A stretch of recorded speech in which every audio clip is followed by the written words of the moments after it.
Assalamualaikum warahmatullahi wabarakatuh. Perkenalkan, saya Dede Kurniawan, kelas 5C dengan nomor induk mahasiswa 553190067, jurusan Ilmu Ekonomi Pembangunan Universitas Sultan Ageng Tirtayasa, Fakultas Ekonomi dan Bisnis.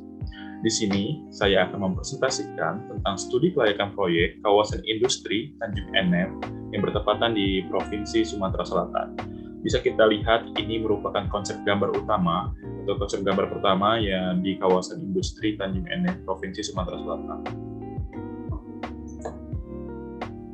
Ya, kelompok atau studi kelayakan proyek ini disusun oleh kelompok 1, yaitu dengan saudara Imron, Haji Fahmi Siddiq, Dede Kurniawan, Rika Maulida, dan Relita Sari, dan Fadula Denisa, dengan yang berjudul Studi Kelayakan Proyek Kawasan Industri Tanjung Enem di Provinsi Sumatera Selatan. Studi kelayakan proyek ini dilatar belakangi oleh karena letak Kabupaten Muara Enem di Provinsi Sumatera Selatan, sekaligus sebagai ibu kota Provinsi Sumatera Selatan. Total populasi Muara Enem pada tahun 2018 adalah 628.661 jiwa dengan pembagian wilayah 22 kecamatan dan 10 kelurahan dan 246 desa. Secara geografis, Kabupaten Muara Enem terletak pada 4 derajat sampai 6 derajat lintang selatan dan 104 derajat dan sampai dengan 106 bujur timur, dan Kabupaten Muara Enem merupakan daerah agraris dengan luas wilayah sebesar 7.483,006 km persegi. Terdiri dari 22 kecamatan dan 246 desa dan 10 kelurahan. Dan Kabupaten Muara Enem digunakan untuk perkebunan. Lahan yang di Kabupaten Muara Enem umumnya merupakan lahan bukan sawah yang sekitar 96,19% dan sisanya merupakan lahan sawah. Sektor pertambangan juga berperan cukup besar dalam perekonomian Kabupaten Muara Enem, baik komposisi dengan migas maupun tanpa migas. Oleh dominasi produk minyak dan gas, bumi sementara dan komposisi tanpa migas, sumbangan batu bara masih cukup dominan.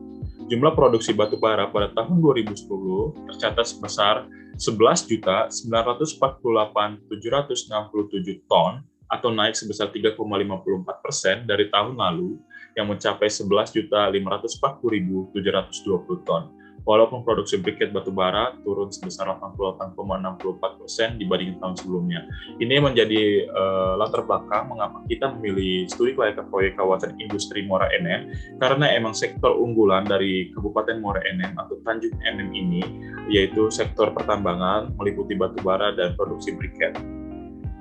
Nah, bisa kita lihat di sini ada deskripsi proyek atau kawasan industri Tanjung Enem termasuk dalam 18 kawasan industri, kawasan ekonomi khusus yang terdiri dari proyek strategis nasional atau PSN. Penetapan kawasan ini bagaimana tercantum dalam Peraturan Presiden Nomor 109 Tahun 2020 tentang perubahan ketiga atas Peraturan Presiden Nomor 3 Tahun 2016 tentang percatatan pelaksanaan PSN yang terbit pada 17 November tahun 2020. Pemerintah Provinsi Sumatera Selatan juga pun mendukung dengan adanya kawasan ekonomi khusus Tanjung Enem ini, Sumatera Selatan yang digagas oleh PT Bukit Asam Terbuka atau PTBA dan bakal menjadi zona ekonomi produk turunan batubara.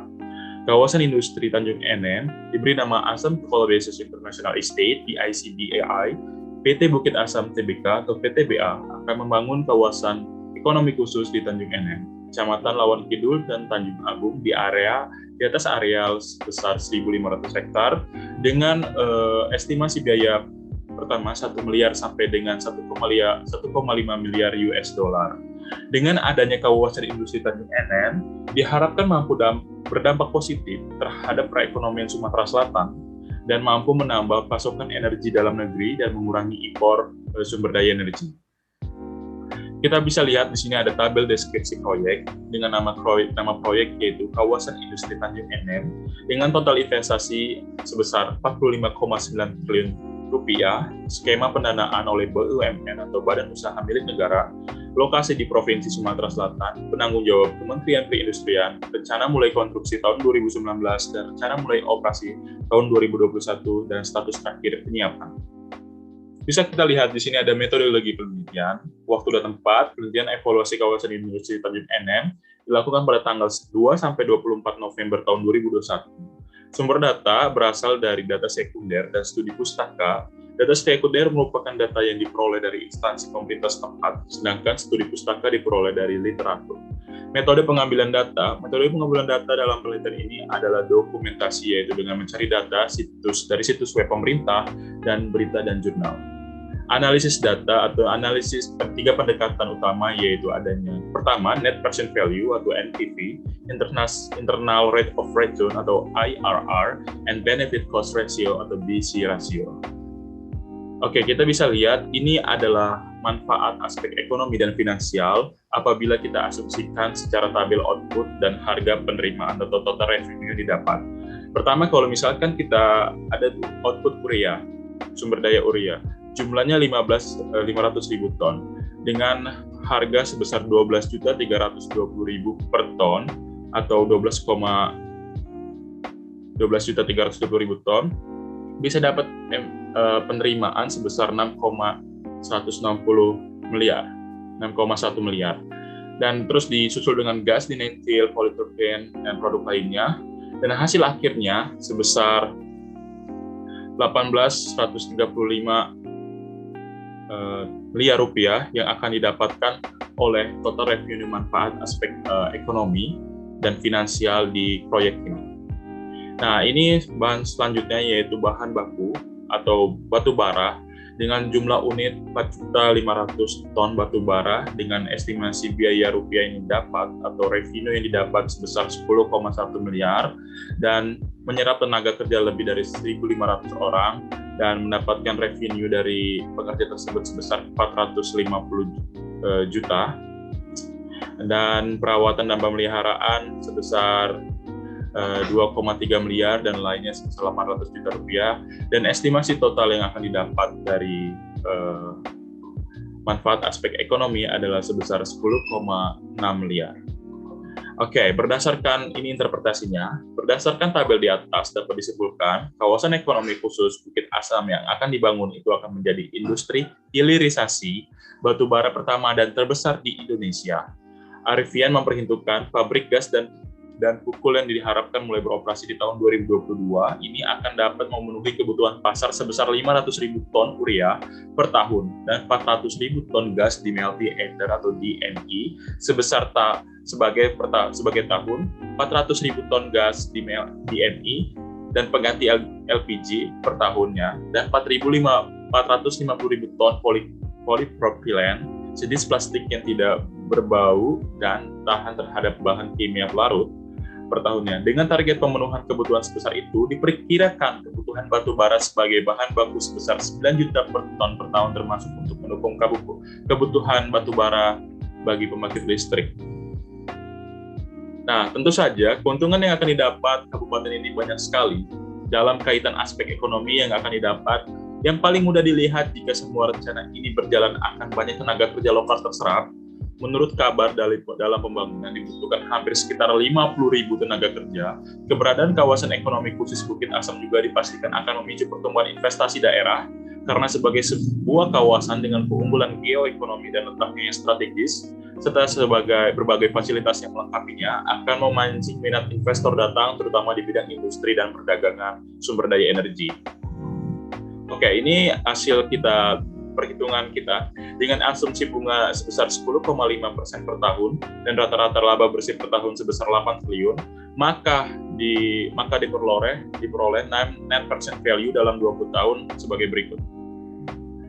Tahun pertama kita estimasikan net present value didapat 7,2 triliun sampai 7,1 triliun net present value dalam triliun. 20 tahun terakhir akan mengalami kenaikan sebesar 19,94 triliun dan 14,21 triliun didapat. Nah, berdasarkan hasil perhitungan net present value tadi berdasarkan tabel dengan asumsi bunga 10,5%, rata-rata laba bersih per tahun sebesar 8 triliun rupiah dan nilai investasi didapat 45,9 triliun, maka net present value dalam 20 tahun diperoleh sebesar 19,947. Nilai tersebut lebih dari 0, maka dapat disimpulkan bahwa proyek pembangunan kawasan industri Tanjung Enem layak.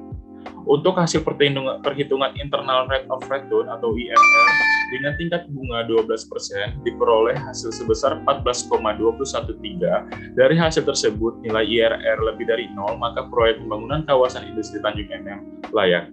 Berdasarkan hasil perhitungan benefit cost ratio atau dengan asumsi bunga 10,5% dan laba bersih per tahunnya 8 triliun rupiah didapat, dan nilai investasi sebesar 45,9 triliun, didapat nilai benefit cost ratio sebesar 3,154 dengan indikator BSI atau B/C rasionya lebih dari 0, maka diperoleh pembangunan kawasan industri tersebut, kawasan ekonomi khusus Tanjung NM, studi kelayakan ekonomi proyek dapat dilaksanakan atau layak dan dilaksanakan.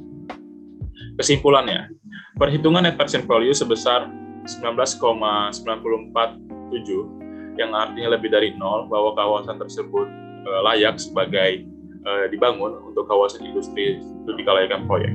Dan kedua, berdasarkan perhitungan di atas didapat benefit cost ratio sebesar 3,154 yang artinya secara ekonomi proyek pembangunan kawasan industri Tanjung NM dikatakan layak.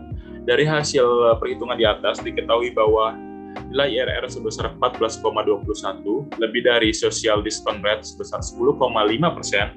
Ini berarti bahwa pembangunan kawasan industri Tanjung NM yang telah dilaksanakan secara ekonomis dikatakan layak dilaksanakan. Oke, implikasinya dan implikasi. Kawasan industri Tanjung NM menjadi industri hilirisasi pertama dan terbesar se-Indonesia dan dapat memenuhi kebutuhan pasar sebesar 500.000 ton urea per tahun, 400.000 ton gas di methyl ether, 450.000 ton polipropilen, dan mampu menyerap hampir sebesar 50.000 tenaga kerja, serta bisa menambah pasokan kebutuhan energi nasional dan mengurangi impor untuk gas LPG. Dari hasil di atas dan dari hasil perhitungan net present value, internal rate of return, dan benefit cost ratio, maka dapat disimpulkan bahwa proyek pembangunan kawasan industri Tanjung NM layak dilaksanakan untuk pembangunan ke depannya. Karena sangat bermanfaat sekali dari segi aspek ekonomi dan aspek finansial untuk meningkatkan investasi dalam sektor perdagangan dan investasi perdagangan dan industri, dan akan meningkatkan tenaga kerja sebesar 50.000 tenaga kerja dan mengurangi pasokan impor gas LPG. Terima kasih.